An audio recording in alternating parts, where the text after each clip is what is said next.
Bueno, tengan muy buenas tardes, mis amados hermanos. Que el Señor bendiga rica y abundantemente vuestras vidas.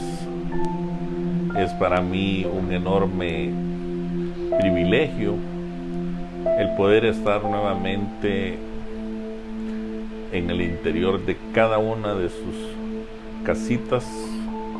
Gracias por darnos la oportunidad de poder llegar a cada una de ellas. No dudamos que la palabra del Señor no regresa vacía. Sabemos que la palabra del Señor está haciendo lo que a ella le corresponde hacer en nuestras vidas. Vamos a abrir la palabra del Dios eterno de Israel en este momento y los invito a que busquemos en el libro de Revelaciones o Apocalipsis. Recuerden que hemos estado teniendo una serie que hemos venido desarrollando durante todos estos fines de semana. Hemos hablado acerca de las 7 iglesias que están establecidas en Asia Menor. Hablábamos sobre una de ellas que fue Éfeso. Ahora, en esta oportunidad, pues vamos a hablar sobre la 4ª iglesia. Recuerden que hemos venido en un orden sistemático, compartiendo cada una de las iglesias. Así es de que la última que tuvimos, que fue la 3ª, fue la de Esmirna. Vimos la de Éfeso, vimos la de Pérgamo, vimos la de Esmirna, y en esta oportunidad, hermanos, vamos a ver la que está establecida en Tiatira. Así es de que para eso vamos a abrir la palabra del Dios eterno de Israel, y los invito a cada uno de ustedes a que busquen en el libro de Apocalipsis o el libro de Revelaciones, en el capítulo 2, versículos del 18 al verso 29. Libro de Revelaciones, capítulo 2, del verso del 18 al 29. Como usted desea de llamarle, Apocalipsis o Revelaciones, pues es lo mismo. Libro de Apocalipsis, capítulo 2, versículo del 18 al verso 29. Recuerde que en esta oportunidad vamos a hablar sobre la 4ª de las congregaciones que están establecidas en el Asia Menor, especialmente de la iglesia que está establecida en Tiatira. Así de que vamos a dar por iniciado, hermanos, este estudio o esta meditación. Yo espero, ¿verdad?, que cada uno de ustedes tomen su Biblia, tomen sus cuadernos de apunte para apuntar aquellos aspectos que son sumamente importantes a la hora, ¿verdad?, de estudiar un libro en específico, ¿verdad? En esta oportunidad, pues nos ha tocado estudiar el capítulo 2 del libro de Apocalipsis, y es bueno que apuntemos, que hagamos apuntes. Recordemos de que lo que uno apunta, hermanos, nunca se le vuelve a olvidar a uno, jamás. Así es de que sean cada uno de ustedes muy bienvenidos, a los hermanos que están en el Templo Cristiano Concepción Quesaltepeque y a otros hermanos que también están en la aplicación de Zoom. Bienvenidos también. Así es de que vamos a meditar un poco la palabra del Dios eterno de Israel. Así es de que vamos en esta oportunidad a dar lectura al libro de Apocalipsis, capítulo 2, versículos del 18 al verso 29. Vamos a leerlo en el nombre del Padre, del Hijo y del Espíritu Santo de Dios. Y escribe al ángel de la iglesia en Tiatira, el Hijo de Dios, el que tiene ojos como llama de fuego y pies semejantes al bronce bruñido, dice esto: yo conozco tus obras, y amor, y fe, y servicio, y tu paciencia, y que tus obras postreras son más que las primeras. Pero tengo unas pocas cosas contra ti, que toleras que esa mujer Jezabel, que se dice profetiza, enseñe y seduzca a mis siervos a fornicar y a comer cosas sacrificadas a los ídolos. Y le he dado tiempo para que se arrepienta, pero no quieren arrepentirse de su fornicación. He aquí, yo la arrojo en cama y en gran tribulación a los que con ella adulteran, si no se arrepienten de las obras de ella. Y a sus hijos heriré de muerte, y todas las iglesias sabrán que yo soy el que escudriña la mente y el corazón, y os daré a cada uno según vuestras obras.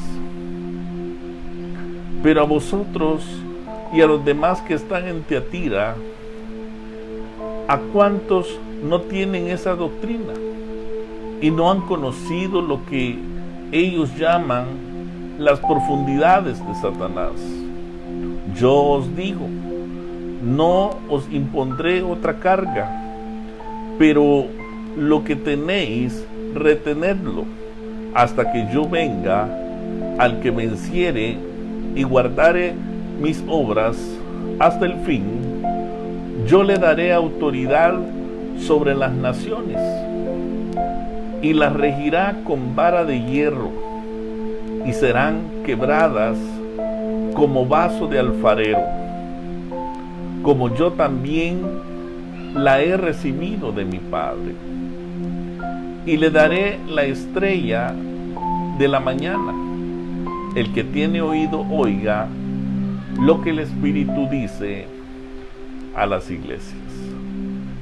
Voy a invitarlos, mis estimados hermanos, a que vengamos en palabras de oración. Padre, gracias te damos en el precioso nombre de Cristo Jesús. Padre, te damos gracias a ti por darnos la oportunidad de estar nuevamente, Señor, compartiendo el mensaje de tu palabra. Gracias, Señor, por cada una de esas personas que están detrás, Señor, de esa pantalla. Gracias, Padre, por ser bueno, porque para siempre, Rey de Gloria, es tu misericordia. Gracias, Señor, porque la luz de ese candelero, Señor, brilla radiantemente, Señor, porque eres tú, Señor, el quien cambias continuamente, Señor, ese aceite, para que esa luz, Señor, siempre esté encendida y pueda llegar, Señor, a todo aquello, Señor, que está en tinieblas. Que pueda esa luz irradiar, Señor, y quitar, Señor, toda penuria, toda tiniebla, Señor, todo argumento, Rey de Gloria, del maligno, que venga esta, Señor, a opacar el mensaje, Señor, de tu palabra. Sea usted, Señor, reprendiendo y atando toda obra, Señor, del maligno. Desde ya, Rey de Gloria, bendice a cada hermano, a cada hermana, Señor, que han decidido, Padre eterno, estar juntamente con nosotros, Señor, meditando, Señor, tu palabra, aprendiendo, Señor, de ella, aprendiendo, Rey de Gloria, de los errores que en un momento, Señor, los antiguos, Señor, estos cometieron. Tú las palabras, Señor, las has dejado escritas, Señor, para que nosotros, Señor, las meditemos, para que nosotros, Rey de Gloria, vengamos a un tiempo, Señor, donde tu Espíritu Santo, Señor, nos convencerá, Señor, de todo, Señor, lo que está ahí escrito, Señor. Padre, sea usted, Señor, dando entendimiento a aquel que lo pide, Señor. Aquel que pide sabiduría, Señor, dáselo, Señor Jesús. Porque hay que pagar, Señor, un precio, Señor. Sé que muchos de mis hermanos a lo mejor se sienten cansados, agotados, Señor. Pero sé que tú les darás las fuerzas para que ellos puedan, Rey de Gloria, estar aquí, Señor, meditando tu palabra. Sé usted, Señor, obrando de una manera, Señor, gloriosa y hermosa, Señor. Ayúdanos a poder comprender, Señor, y a entender, Señor, tu palabra. Que esta palabra, Señor, pueda ser la regla, Señor, la norma que va a regir, Señor, nuestras vidas. Ayúdanos, eterno Dios de Israel. Te lo pedimos todo en el bendito nombre de tu Hijo amado Jesucristo. Amén, Señor, y amén. Bueno, hermanos, nos encontramos nuevamente en un nuevo episodio donde vemos a ese hombre llamado Juan convirtiéndose en ese instrumento que Dios deseaba que éste se convirtiera. Recordemos que estamos hablando de lo que es el tiempo de la era apostólica. Un tiempo, hermanos, sumamente importante, por razones que todos conocemos. En este tiempo, la iglesia del Señor estaba siendo perseguida, estaba siendo llevada a ese coliseo para ser entregada a los leones, para prenderles en antorchas humanas. La iglesia estaba pasando un tiempo sumamente difícil. Y es en tiempos difíciles donde Juan recibe esta revelación gloriosa. Y es interesante, mis estimados hermanos, porque el mensaje que recibe Juan es un mensaje especialmente para aquella iglesia que está establecida allá en la ciudad de Tiatira. Le dice el ángel a él, escribe, le dice, todo, hermanos, lo que nosotros hemos leído. Él inmediatamente empieza a escribir cada una de esas palabras que aquel ángel le estaba dando a él. Y lo primero que le dice a él es esto: escribe al ángel de la iglesia, escribe al anciano, escribe al pastor, escribe a ese hombre responsable que está al frente de aquella congregación. Escríbele especialmente a él y dile: el Hijo de Dios, el que tiene ojos como llama de fuego y pies semejantes al bronce bruñido, dice esto. Observe usted cómo aquel hombre que está recibiendo este mensaje no era un mensaje, hermanos, común. Era la palabra revelándose a aquel hombre. El Hijo de Dios, el que tiene ojos como llama de fuego, dice, y pies semejantes al bronce bruñido, dice eso. Y él empieza, hermanos, en el verso 19 a describir el ministerio de este hombre. Y le dice: yo conozco tus obras, tu amor, tu fe, tu servicio y especialmente tu paciencia. Y que tus obras postreras son más que las primeras. Pero tengo unas pocas cosas, le dice el Señor, contra ti. Que toleras esa mujer Jezabel, que se dice profetiza, enseña y seduzca a mis siervos a fornicar y a comer cosas sacrificadas a los ídolos.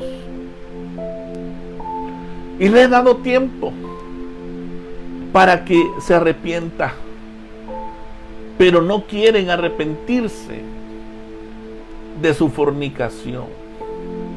He aquí, dice, yo la arrojo, dice, en cama y en gran tribulación a los que con ella, dice, adulteran, si no se arrepienten de las obras de ella. Y a sus hijos heriré de muerte, y todas las iglesias sabrán que yo soy el que escudriña la mente y el corazón, y os daré a cada uno según vuestras obras. Pero a vosotros y a los demás que están en Tiatira, a cuantos, dice, no tienen esa doctrina y no han conocido lo que ellos llaman las profundidades de Satanás, yo os digo, no os impondré, dice, otra carga, pero lo que tenéis, retenedlo hasta que yo venga. El que venciere y guardare mis obras, dice, hasta el fin, yo le daré autoridad, dice, sobre las naciones, y la regirá, dice, con vara de hierro, y serán quebradas como vaso de alfarero, como yo también, dice, lo he recibido, dice, de mi Padre. Y le daré, dice, la estrella, dice, de la mañana. El que tiene oído, oiga lo que el Espíritu dice a las iglesias. Es muy claro, hermanos, lo que el Señor en su momento ha dado a cada una de las respectivas congregaciones que hemos venido estudiando. Para la iglesia de Éfeso fue un mensaje. Para la iglesia de Pérgamo fue un mensaje. Para la iglesia de Esmirna fue un mensaje. Para la iglesia de Tiatira es otro mensaje, hermanos. Muy claro y muy específico. Para poder comprender, hermanos, lo que el Señor realmente desea que su iglesia aprenda esta preciosa tarde, es sumamente importante estudiar aquellos aspectos históricos, especialmente de la ciudad de Tiatira. Quiero decirles que esa ciudad de Tiatira era la provincia romana de Asia. Esta estaba al oeste de lo que hoy, mis estimados hermanos, es Turquía asiática. Esta ciudad, hermanos, ocupaba una posición muy importante en lo que era el corredor que conectaba especialmente los valles Hermo y Caico.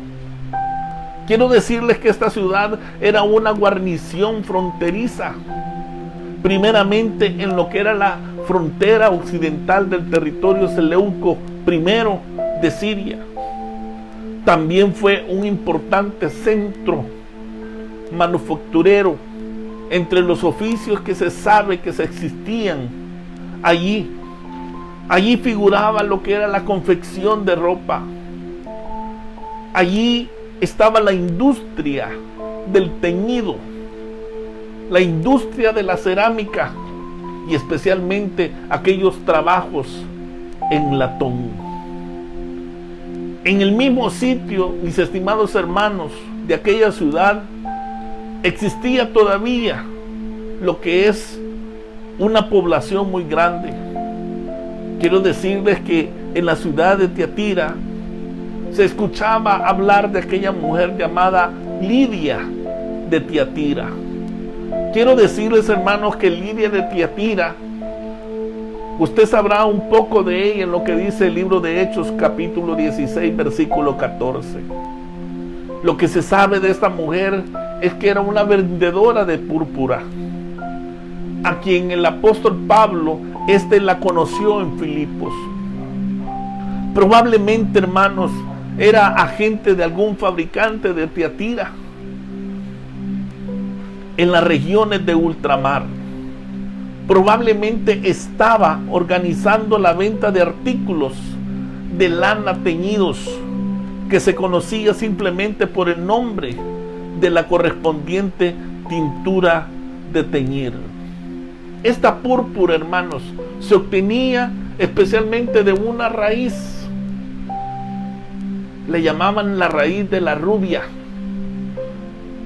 Y se siguió produciendo en la zona bajo el nombre de rojo turco hasta lo que es, hermanos, el siglo actual. La ciudad de Tiatira era famosa especialmente por la fábrica de púrpura que había allá. La púrpura era un tinte que usaron para teñir especialmente aquellas vestimentas. Era algo, hermanos, que sacaron de pequeños moluscos que se encontraban en la costa de Fornecia. Tiatira era un centro laboral con muchos gremios que se dedicaban especialmente a la confección de ropa, a la tintorería, a la alfarería. Quiero decirles que Lidia era de ahí, según lo que dice Hechos 16:14. La iglesia de Tiatira es la cuarta de las congregaciones de aquellas 7 iglesias que estaban establecidas en Asia Menor. Así lo dice Apocalipsis capítulo 1, versículo 11, que decía: yo soy el alfa y la omega, el primero y el último. Escríbeles en un libro lo que ves y envíalo a las 7 iglesias que están, dice, en Asia Menor: Éfeso, Esmirna, Pérgamo, Tiatira, Sardis, Filadelfia y la Odisea. En este momento, hermanos, estamos profundizando un poco acerca de la cuarta de las iglesias que están establecidas en Asia Menor. Algunos de los símbolos en la carta a esta iglesia parecen aludir a las circunstancias que se vivían de aquella ciudad. Más probable, hermanos, esto era una iglesia pequeña en una ciudad bastante grande. Quiero decirles, hermanos, que las iglesias pequeñas son importantes para Cristo también. No hay un ministerio que Jesús lo vea o lo menosprecie, por pequeño que éste sea. Puede ser, hermanos, que Lidia pudiera introducir lo que es el evangelio, especialmente a aquella ciudad.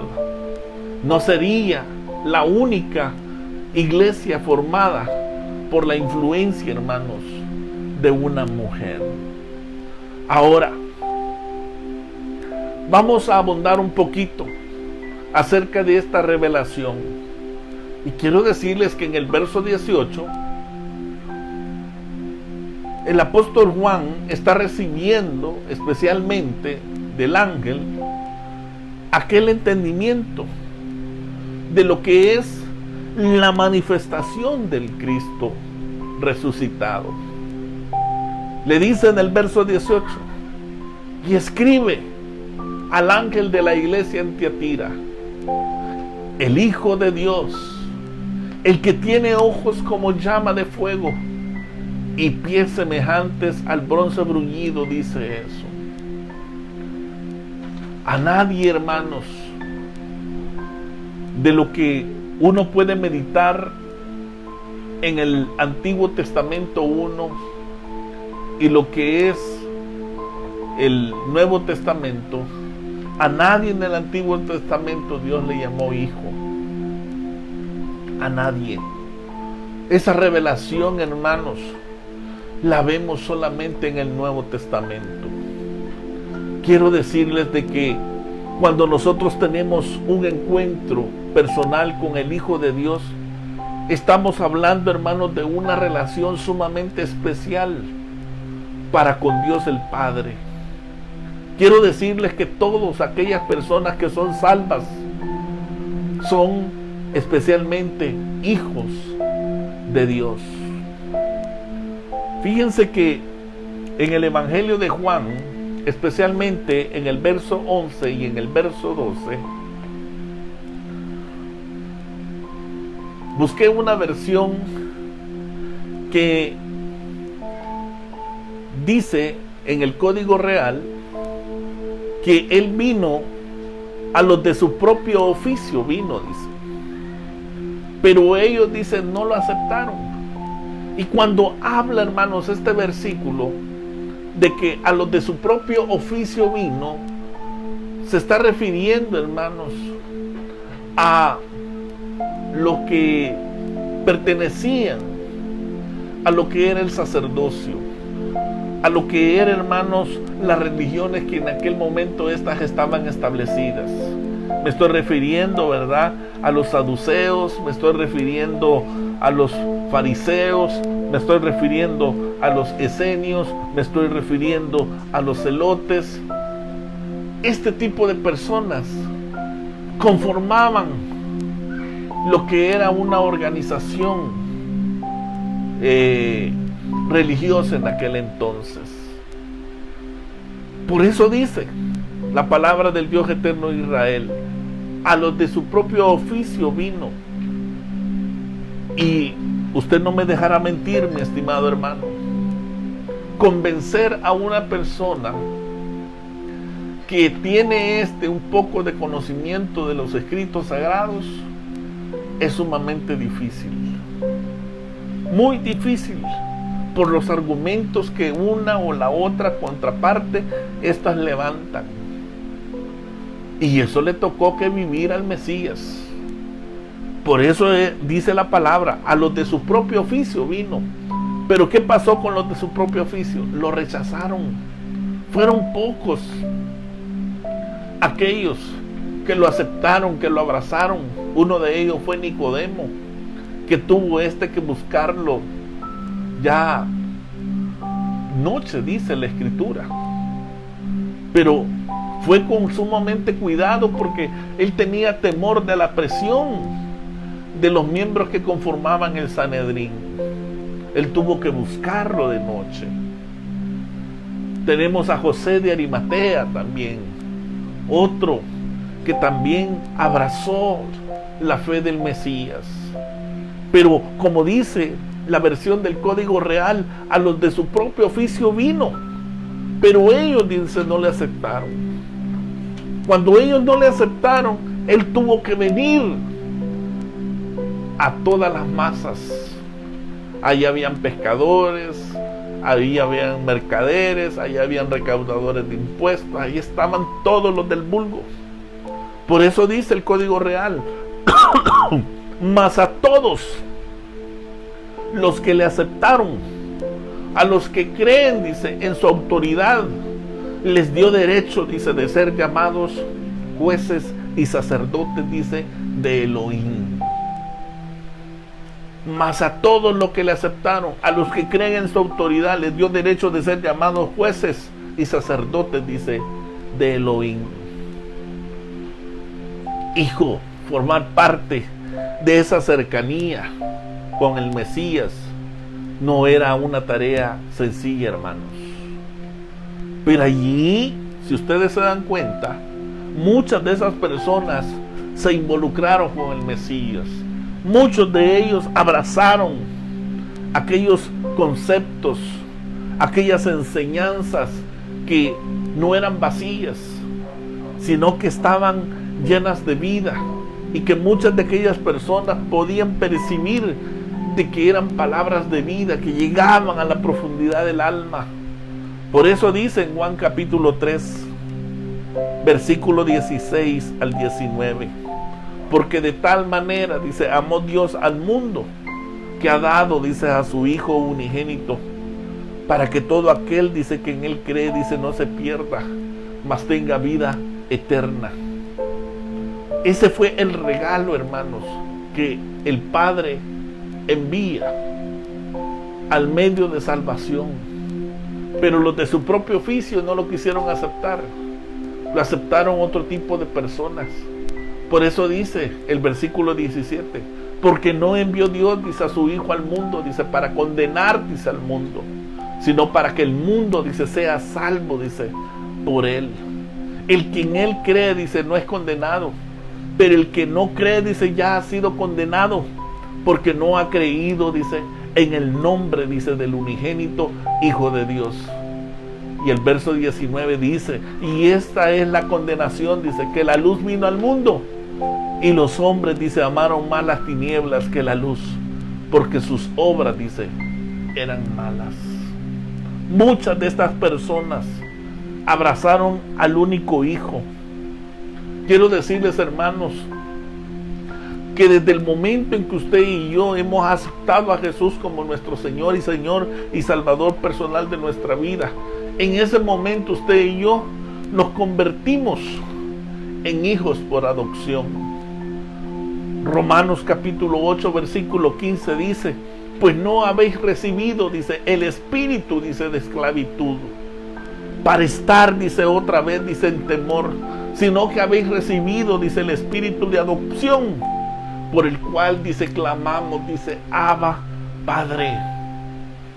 Gálatas capítulo 3, versículo 26 dice, pues todos, dice, sois hijos de Dios, pero ¿en qué? Por la fe, dice, en Cristo Jesús. Quiero decirles, hermanos, que todo el pueblo de Israel esperaba el Mesías, pero en el mundo en el cual Jesús le tocó que venir, que era un mundo poblado de mucho griego, ellos le llamaban el Cristo, que el significado es el mismo, el ungido. El ungido, tanto la palabra Mesías hebreo, ungido, como también la palabra el Cristo ungido, el Mesías. Ese, como dice Gálatas 3:26, pues todos sois hijos de Dios por la fe, dice, en Cristo Jesús. Entonces, nosotros, hermanos, somos hijos por adopción. Cuando el texto habla de que ojos como llama de fuego, quiero decirles, hermanos, que los ojos del Mesías penetran aún hasta lo que está oculto en tinieblas, estos pueden ver. No hay nada escondido delante de sus ojos que éste no pueda ver. Quiero decirles que Él aplica su juicio justamente a sus escogidos. Cuando en el texto habla pies semejantes al bronce bruñido, se está refiriendo a aquella carta que empieza con una descripción del Cristo, que éste ha resucitado, y que ésta contiene una amenaza cuando habla que sus ojos son como fuego llameante y sus pies como bronce bruñido. Quiero decirles, hermanos, que esta descripción está tomada de la del mensajero angelical que en su momento aparece allá en el libro de Daniel, capítulo 10, versículos 5 y 6. Y dice Daniel, y alcé, dice, mis ojos, y miré, y he aquí, dice, un varón, dice, vestido, dice, de lino, ceñido, dice, sus lomos de oro, dice, de ufaz, dice, su cuerpo, dice, era como de berilo, dice, y su rostro parecía, dice, un relámpago, sus ojos, dice, como antorchas de fuego, sus brazos, dice, y sus pies, dice, como de color, dice, de bronce bruñido, y el sonido de sus palabras, dice, como el estruendo, dice, de una multitud. Si ustedes observan, hermanos, esto es lo que en su momento Daniel pudo describir en aquella revelación que se le da a él. Los ojos llameantes, oiga bien esto, tienen que representar dos cosas. Uno de ellos, hermano, es la ira ardiente contra el pecado, y lo que es la terrible penetración de esa mirada que despoja de aquellos disfraces y penetra hasta lo más íntimo de aquella persona.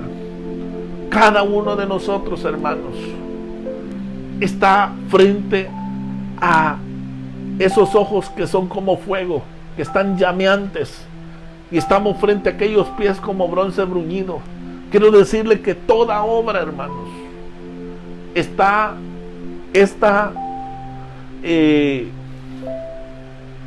descubierta, porque es Dios mismo, hermanos, el que tiene fijos sus ojos, tienen fijamente sus ojos sobre cada una de las obras que Dios ha establecido sobre la faz de la tierra. Los pies de bronce tienen que representar, hermanos, lo que es el poder inconmovible de aquel Cristo, hermano, que ha sido resucitado. Esto, hermano, es lo que en su momento el texto nos trata de decir. Quiero resaltar un poco lo que fue bueno de la iglesia en Tiatira. El Señor le dice en el verso 19: yo conozco, le dice, tus obras, y amor, dice, y fe, dice, y servicio, tu paciencia, y que tus obras postreras, dice, son más, dice, que las primeras.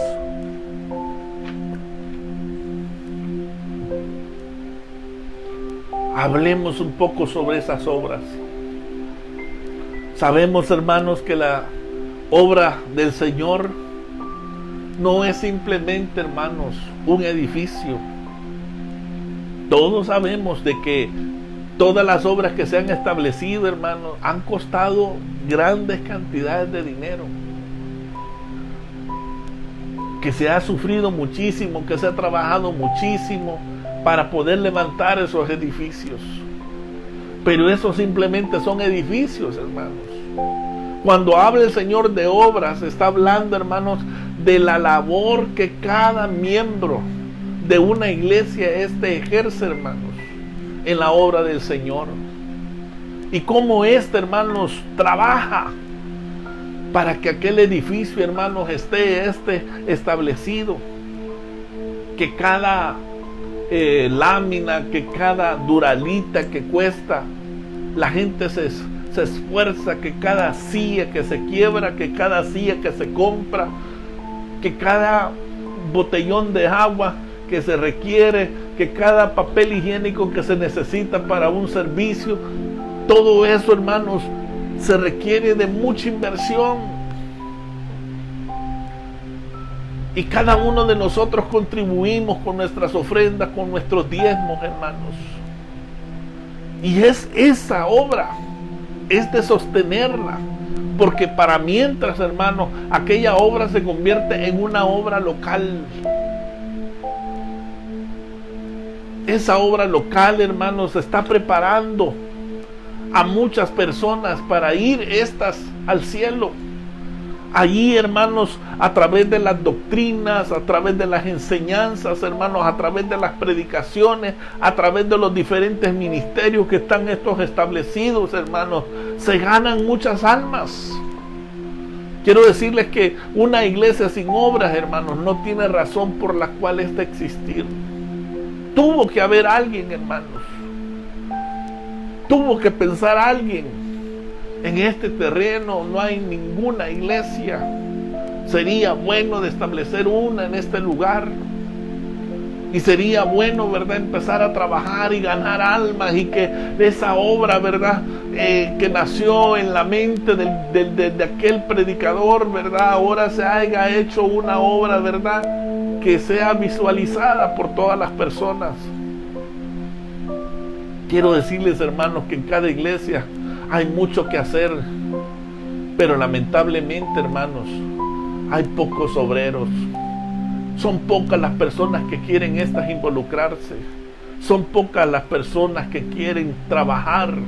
Siempre cuando uno trata de decirle a X persona, hermano, vamos a trabajar en esto, vamos a hacer esto, hermano, mire, no puedo, que mire, fíjese que tengo que hacer esto, y le pone un poco de justificación a aquello que el hermano o la hermana está solicitando el líder. Y es triste, hermanos, a veces, porque no se puede contar a veces con ese obrero. Como les decía, que en cada iglesia hay mucho que hacer. Para alguna actividad se requieren miembros, se requieren servidores, pero siempre las personas se justifican y dicen, no puedo, voy a estar ocupado, o yo no puedo, o mejor porque no le dice a fulano de tal. Hermanos, esas son obras. Quiero decirles que sus obras en la iglesia de la que estamos ahorita nosotros meditando, hermanos, de la iglesia en Tiatira, las obras de estos hermanos iban en aumento. Trabajaba esta iglesia muchísimo. Pero quiero decirles, hermanos, que una iglesia sin amor, eso es terrible. Las 3 iglesias anteriores, hermanos, no fueron estas alabadas por su amor. Ninguna de la de Éfeso, Pérgamo, Tiatira, hermanos, tenía eso. Esmirna tenía eso. Solamente Tiatira se reconocía el amor que había en ellos. Quiero decirles que una atmósfera de una iglesia debe de vibrar, hermanos, en amor. Y es triste muchas veces, ¿verdad?, una iglesia cuando hermano no tiene amor. Y es tremendo, hermanos, esto, porque si algo el apóstol Pablo resaltaba la iglesia que estaba establecida en Filipenses, era eso. Filipenses capítulo 1, versículo 8 y 9, le dice, porque Dios, dice, me es testigo, dice, de cómo, dice, os amo, dice, a todos vosotros con el extrañable amor de Jesucristo. Y esto pido en oración, dice, que vuestro amor, dice, abunde, aún, dice, más y más, dice, en ciencia y en todo, dice, conocimiento. A veces, hermanos, es sumamente importante que ese fruto, hermanos, del Espíritu se desarrolle en nosotros, que es el amor. Aceptar a la persona, hermano, tal y como la persona esta es. No ver a aquella persona, hermanos, de menos, sino aceptarla tal y como esta es. Cuando usted viene a los pies del Señor, el Señor sabe perfectamente bien cómo está usted. El Señor sabe de las mañas que nosotros traemos. ¿Por qué? Porque el pecado se nos imputó a cada uno de nosotros, hermanos. Se nos ha imputado. Pecar a nosotros, hermanos, es sencillo, es fácil, no nos cuesta. El querer hacer lo correcto, hermanos, lo correcto, lo justo, lo que Dios aplaude, eso nos cuesta muchísimo. Pero hay otro aspecto, hermanos, que esta iglesia, hermanos, resalta, es la paciencia. Acuérdese usted que en todo ministerio, hermanos, la paciencia es uno de los frutos del Espíritu Santo, hermanos, que debe hermanos, de sobresalir en todo ministerio. Lamentablemente, ¿verdad?, siempre hace falta la paciencia del uno, ¿verdad?, y del otro. Donde hay amor, hermanos, hay paciencia. Me encanta lo que dice la versión Biblia Palabra para Todos. en la primera carta a los Corintios, capítulo 13, versículos del 4 al 7. Oiga lo que dice. El amor, dice, es paciente, dice, y bondadoso. El amor, dice, no es envidioso, no es presumido ni orgulloso. El amor, dice, no es descortés ni egoísta, no se enoja fácilmente. El amor, dice, no lleva cuenta, dice, de las ofensas. ¿O cuándo ha visto usted cuando una persona tiene amor? Mira, ya te las llevo contadas, le dice uno al otro. No, hermanos, cuando hay amor, no se lleva cuenta de las ofensas. No se alegra, hermanos, con la maldad, sino con la verdad. El amor, hermanos, todo lo hace con paciencia. Siempre la persona confía. Nunca, hermanos, aquella persona pierde la esperanza. Aquella persona todo lo soporta. ¿Por qué? Porque hay paciencia, hermano. Hay amor. Y yo creo que esas son bases sumamente importantes para un creyente. El poder hermanos, establecerla bajo esos pilares, que es el amor y lo que es, hermanos, la paciencia. Hablemos un poco, hermanos, acerca de las fallas de la iglesia en Tiatira. En Tiatira, hermanos, se hallaba a la cabeza de tales intentos una mujer que se asumía, dice, falsamente, dice, el carisma, dice, de profecía. Y miren, hermanos, esto es tremendísimo, porque la profecía, hermanos, ha estado desde el Antiguo Testamento, hermanos, hasta lo que es el Nuevo. Hasta lo que es el Nuevo. Y para que ustedes se den cuenta que en el Antiguo Testamento solamente venía específicamente sobre aquellos hombres o sobre aquellas mujeres que Dios permitía. Pero lo tremendo es que en el Nuevo Testamento, hermanos, venía sobre toda carne. No había distinción alguna. No se discutía si era hombre, no se discutía si era mujer, no se discutía si fuera joven, si fuera adolescente esta persona, anciano, lo que fuera, venía el Espíritu de Dios. Pero tenemos que tener mucho cuidado, hermanos, porque a veces nosotros decimos amén a todo espíritu. ¿Y sabía usted que ese espíritu, hermanos, nosotros tenemos que evaluarlo? Tenemos que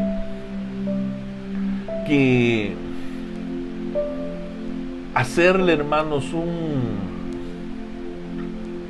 ¿cómo le podría decir? Evaluar si proviene de Dios o no de Dios. Y mire, y es interesante esto, porque en el libro de los Hechos, especialmente en el capítulo 13, versículo 1, miren lo que dice la palabra del Señor. Había, dice entonces, dice en la iglesia que estaba, dice en Antioquía, oiga esto, profetas, maestros. Bernabé, dice Simón, dice el que se llamaba Níger, Lucio de Cirene, Manaén, dice el que se había creado, dice, junto con Herodes el tetrarca, y Saulo. Pero ¿qué es lo que había en la iglesia que estaba en Antioquía, hermano? Era esto: profetas y maestros. Presta atención, por favor. Hechos 21:8. Al otro día, dice, saliendo Pablo, dice, y los que con él estábamos, fuimos, dice, a Cesarea. Y entrando, dice, en casa, dice, de Felipe, dice, ojo con esto, el evangelista, dice, que era uno, dice, de los 7, dice, posamos, dice, con él. Ya vimos ministerios: profeta, maestro, evangelista. Ojo con eso. Hechos 21:9. Oiga esto. Dice, tenía 4 hijas doncellas, dice. Estas 4 hijas doncellas, dice, ¿qué es lo que hacían? Profetizaban, dice. Profetizaban. En la primera carta a los Corintios, capítulo 12, versículo 28, dice y aún nos puso, dice.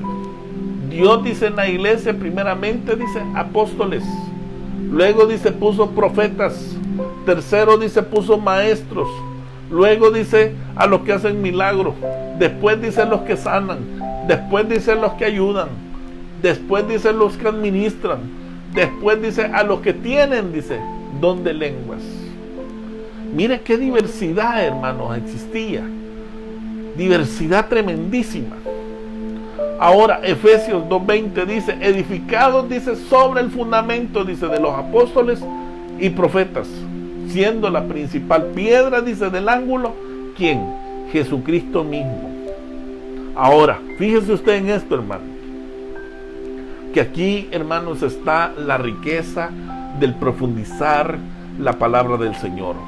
Efesios capítulo 4, versículos del 11 en adelante.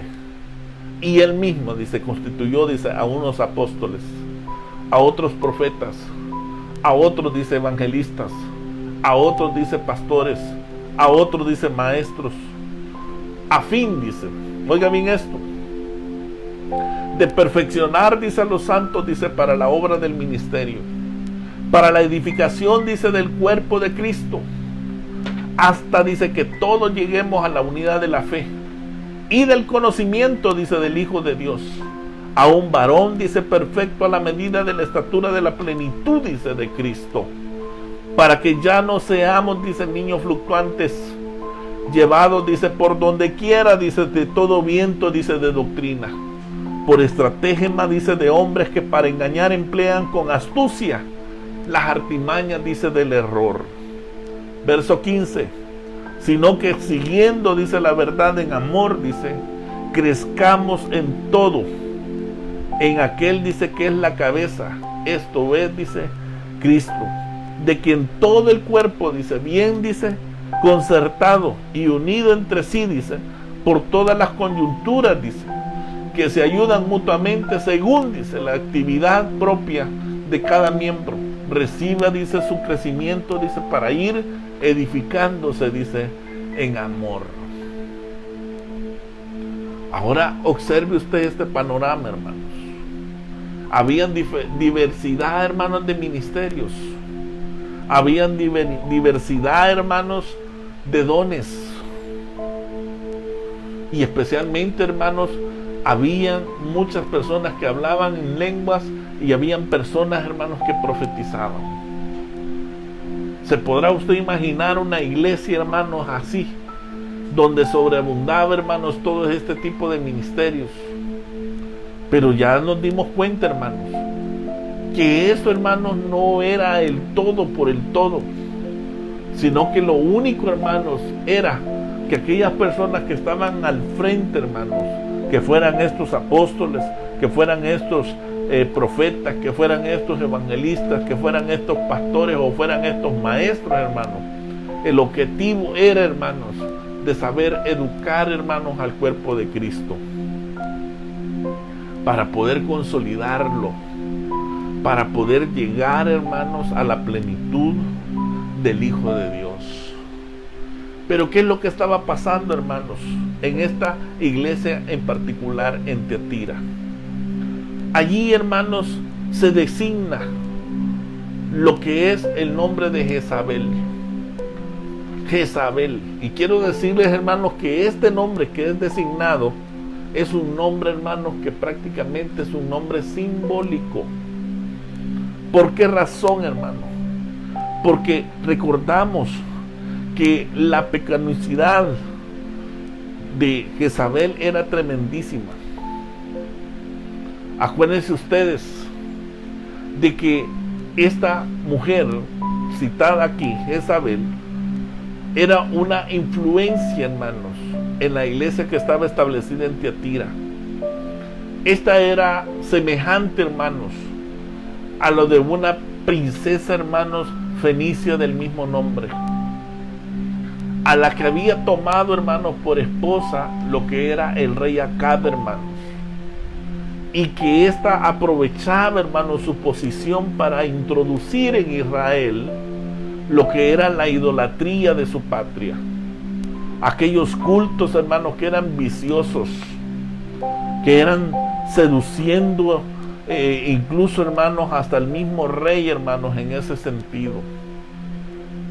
Si ustedes observan, Tiatira, hermanos, tenía la influencia de una Jezabel también. No solamente allá en el Antiguo Testamento, sino que también en el Nuevo, hermanos. Hay muchas mujeres, hermanos, que tienen bonitos dones, hermanos, que profetizan y todo. Pero también, hermanos, que esas mujeres son tremendísimas, son astutas. Saben, hermanos, cómo llegarle. ¿Y por qué la cita Juan?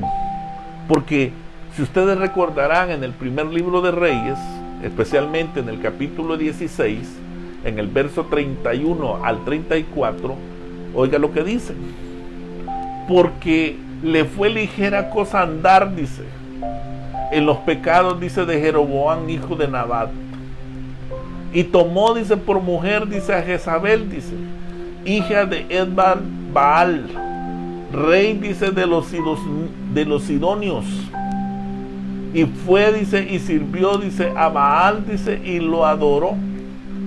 El hecho, hermanos, de que en los reyes hayan habido reyes que hicieron lo bueno y otros que hicieron lo malo, hermanos. Acab, hermanos, siguió los pasos de su antepasado Jeroboam. Pero hermano, hizo cosa tremenda. ¿Por qué razón? Porque no se casó con una mujer de su tribu, sino que se casó con una mujer, hermanos, de un rey de los sidonios. Y lo tremendo, hermanos, que estos sidonios, ellos veneraban lo que era el ídolo de Baal. Y con esta mujer, hermanos, este hombre se mezcló. Dice la palabra del Señor: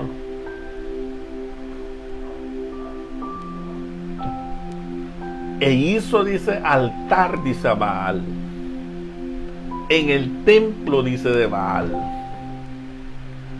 que él, dice, edificó, dice, en Samaria. Allí fue el rey Acab, hermanos, y le edificó un altar, hermanos, para que ésta venerara a Baal. Dice el verso 33: y hizo también, dice, Acab una imagen de acera, dice, haciendo así Acab, dice, más que todos los reyes de Israel que reinaron antes que él, dice, para provocar, dice, la ira, dice, de Jehová Dios de Israel. En su tiempo, dice, y él de Betel, dice, reedificó en Jericó, a precio, dice, de la vida, dice, de Abirán su primogénito. Echó, dice, el cimiento, y a precio, dice, de la vida de Segub, dice, su hijo menor. Puso sus puertas, dice, conforme a la palabra que Jehová, dice, había hablado, dice, por Josué, dice, hijo de Nun. Entonces, vemos, hermanos, la manera de cómo esta mujer influía en la vida del rey. Así como esta mujer, hermanos, en los tiempos antiguos, en tiempos de los reyes, esta mujer pervirtió los caminos del rey. Así esta mujer, hermanos, en la iglesia de Tiatira, estaba siendo designada, hermanos, con un nombre simbólico también, para arrastrar, hermanos, a todos aquellos hermanos de Tiatira. Quiero decirles que esta mujer, hermanos, presumía que sus doctrinas estaban inspiradas, hermanos, por el Espíritu. Y es tremendo, hermanos, porque a veces, ¿verdad?, hay gente, hermanos, que dicen, la hermana fulana, la hermana mengana, miren cómo la tomó el Espíritu. Miren, hermano, ese espíritu no sabemos si es, hermano, del diablo, si es un espíritu de adivinación, si es un espíritu, hermano, de algún demonio. Pero como a veces, hermano, nosotros, ¿verdad?, estamos acostumbrados a amar a Dios, hermanos, con nuestros sentimientos. Así como una hermana decía, es que yo siento que Dios, cuando la hermana está predicando, yo siento que es Dios quien me está hablando. Y a veces, hermanos, vemos de lejos el obrar de aquella persona. Vemos de lejos, hermanos, el testimonio de aquella mujer. Y quiero decirles, hermanos, que debemos de ver eso primeramente. ¿Por qué razón? Porque aquella mujer, hermano, ella hacía ver que sus predicciones o que sus enseñanzas o sus doctrinas eran inspiradas por el mismo Espíritu. Ella permitía, óigame bien, tomar parte en comidas sacrificiales.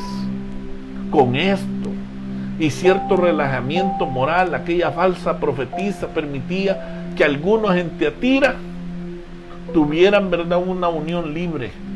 Así, ¿verdad?, como en la actualidad, ¿verdad?, a veces se da una libre convivencia, ¿verdad?, con sus compañeros de profesión, principalmente, ¿verdad?, con aquellos grupos, ¿verdad?, que eran asociados, ¿verdad? Por eso es que el Señor, hermano, una tras otra vez decía, toleraron a la mujer Jezabel. Algunos toman, ¿verdad?, la toleración como una virtud. No, hermano, hay que ser pacientes. Hay que amar a esa persona. No es que, hermanos, pobrecitos. No, hermano, no se trata de eso. Estar dispuestos, hermanos, a tolerar a los que enseñan falsa doctrina, eso está mal, hermanos. Estar dispuestos, hermanos, a tolerar a los que viven, hermanos, en pecado, eso, hermanos, no tiene que ser así. Quiero decirles que Jezabel, hermanos, era una mujer, hermanos, que está dominaba Acab, dominaba el reino de Acab. Y lo mismo, este tipo de Jezabel, hermanos, a veces dominan, hermanos, la iglesia. Tienen un espíritu, hermanos, estas mujeres, de querer, hermanos, dominar al pastor, de querer hacer lo que ella dice, hermanos, y que se haga, ¿verdad? Y que el pastor haga lo que ella quiere, ¿verdad? No, hermanos, esto no tiene que ser así. Las mujeres, hermanos, en cierto lugar, ¿verdad?, o en cierto momento, ¿verdad?, son muy queridas en la obra del Señor. Recordemos que las mujeres, hermanos, cumplen una función muy importante, hermanos, en la iglesia. Pero no deben, hermanos, de ser los líderes, hermanos, en la iglesia. No deben. ¿Por qué razón, hermanos? Aquí ya me metí, hermanos, en un punto de discusión. Porque sé que aquí y allá, hermanos, me están viendo muchas mujeres. Y tal vez ustedes me pueden decir, pero hermano, ¿verdad?, hay mujeres que predican mejor que un hombre. Sí, tienen toda la razón. Hay mujeres que predican mejor que un hombre, hermano. Pero la ley de Dios, los que abrazan, hermanos, la ley mosaica, la ley de Moisés, hermanos, prohíbe eso. Y no lo digo yo, sino que miren lo que dice la primera carta a Timoteo, capítulo 2, versículos 11 y 12. Oiga esto. La mujer, dice, aprenda, dice, ¿en qué? En silencio, dice. Con toda, dice, sujeción, dice. Porque no permito, dice, a la mujer, dice, enseñar ni ejercer, dice, dominio sobre el hombre, sino estar, dice, en silencio. ¿Se dan cuenta? Yo no lo digo, hermano, lo dice la misma palabra. La mujer, dice, aprende en silencio, dice, con toda sujeción. Porque, dice, no permito a la mujer de enseñar, dice, ni ejercer dominio, dice, sobre el hombre, sino estar, dice, en silencio. Entonces, si ustedes observan, hermanos, este pasaje está tratando del lugar, ¿verdad?, de las mujeres en la iglesia. ¿Cuál es el lugar que a ellas les corresponde? Quiero decirles, hermanos, de que esto, ¿verdad?, es un punto de discusión tremendísimo, ¿verdad? Porque para algunos ministerios, ¿verdad?, se les permite a la mujer predicar, para otros, ¿verdad?, no se les permite predicar, ¿verdad?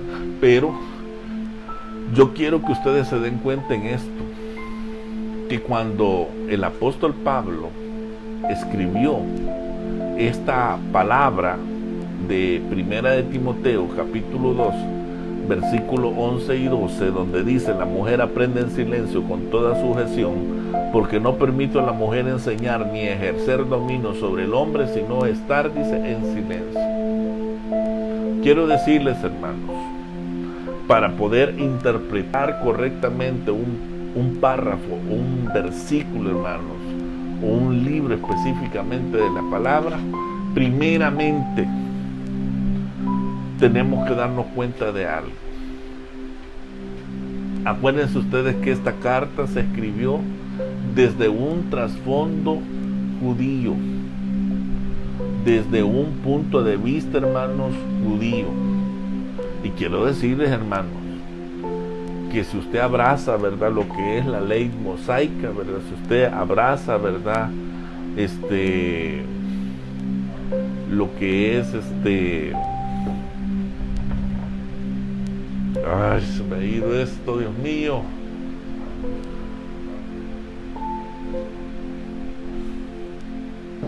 ¿Cómo se llama el judaísmo? Si usted abraza el judaísmo, si usted abraza lo que nosotros normalmente decimos, yo abrazo las raíces hebreas, a esto usted se va a tener que basar, hermana. Una mujer, sinceramente se lo digo, no, o sea, el judaísmo no le permite ejercer su liderazgo. Y se lo voy a decir así muy claro. Y yo quiero que usted preste atención lo que hace el judaísmo, hermanos, con sus mujeres. Y dicen ellos esto: no ha habido nunca una nación que diera a las mujeres un lugar más importante en el hogar y en la familia que los judíos. Oiga bien esto: no ha habido nunca una nación que diera a las mujeres un lugar importante en el hogar y en la familia que los judíos. Pero oficialmente la posición de la mujer en el judaísmo era de una posición de la mujer era muy inferior. Quiero decirles que para la ley judía no era la mujer una persona, sino una cosa. La mujer estaba totalmente a disposición de su padre o de su marido. Se le prohibía aprender la ley. Por eso, si ustedes notan, el apóstol le dice: la mujer aprenda, dice, en silencio, con toda, dice, sujeción, dice. O sea, ser sumisa a su marido. Porque no permito, dice la mujer, dice, enseñar ni ejercer dominio, dice, sobre el hombre, sino estar, dice, en silencio. Quiero decirles, hermanos, que la ley prohibía aprender. El instruir a una mujer en la ley era echarle, óigame bien, las perlas a los cerdos o a los puercos, como usted quiera llamarle. Las mujeres no tomaban parte en el culto de la sinagoga. Ellas, hermanos, estaban allá encerradas, aparte en una sección, hermanos, de la sinagoga. Como si nosotros, ¿verdad?, dijéramos en el corral, donde no se les podía a ellas ver. Allá estaban ellas apartaditas. Los hombres estaban en la sinagoga aprendiendo la ley de Moisés. Entonces, un hombre, hermanos, iba a la sinagoga, óigalo bien, para aprender. Pero como mucho, una mujer iba solamente para oír nada más, solamente para oír. Quiero decirles que la lección de la Escritura la leían en la sinagoga los miembros de la congregación, pero nunca las mujeres, porque eso habría sido quitarle el honor a la congregación. Para las mujeres, hermanos, estaba prohibido el que una mujer enseñara en una escuela, ni siquiera, dice, a los niños más pequeños. Una mujer estaba exenta, hermanos, de las demandas concretas de la ley. Para la mujer, hermanos, no le era obligatorio asistir a las fiestas y a los festivales sagrados. Allí solamente los hombres, hermanos. Pero quiero decirles, con el respeto que la mujer se merece, ¿verdad? Las mujeres, como los esclavos y los niños, oiga bien, en tiempos antiguos eran de la misma clase. Había una oración judía de la mañana donde un varón daba gracias a Dios porque no le había hecho gentil, no le había hecho esclavo y no le había hecho mujer. Mire cómo se alegraba un judío. Es por eso, hermanos, que para los judíos, los hijos eran lo mejor para ellos. Tener una hija era devastante para él, muy devastadora, porque la mujer trae problemas en el hogar. Entonces, en esos dichos, ¿verdad?, de los padres, había un rabí llamado Yosef ben Joanam, y él cita, ¿verdad?, lo que está diciendo. Él dice que tu casa esté siempre totalmente abierta, dice, y que los pobres, dice, sean tu familia, y no hables mucho, dice, con ninguna mujer, dice. De ahí dice que los sabios hubieran dicho: cualquiera que habla mucho con una mujer, dice, trae desgracia sobre sí mismo, se aparta, dice, de las obras de la ley, y por último, dice, hereda, dice, el Gehenna. En un escrito, hermano, rabínico, no saludaba, dice, nunca, dice, a una mujer en la calle, aunque fuera esta, hermano, su esposa o su hija o su madre o su hermana. Usted nunca va a ver a un rabino saludando a una mujer, jamás. Imaginen qué tremendo es.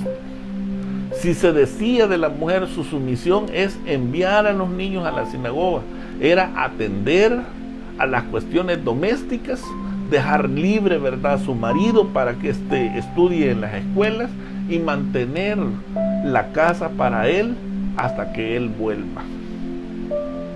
Mire qué tremendísimo era los deberes de la mujer en aquella época, ¿verdad?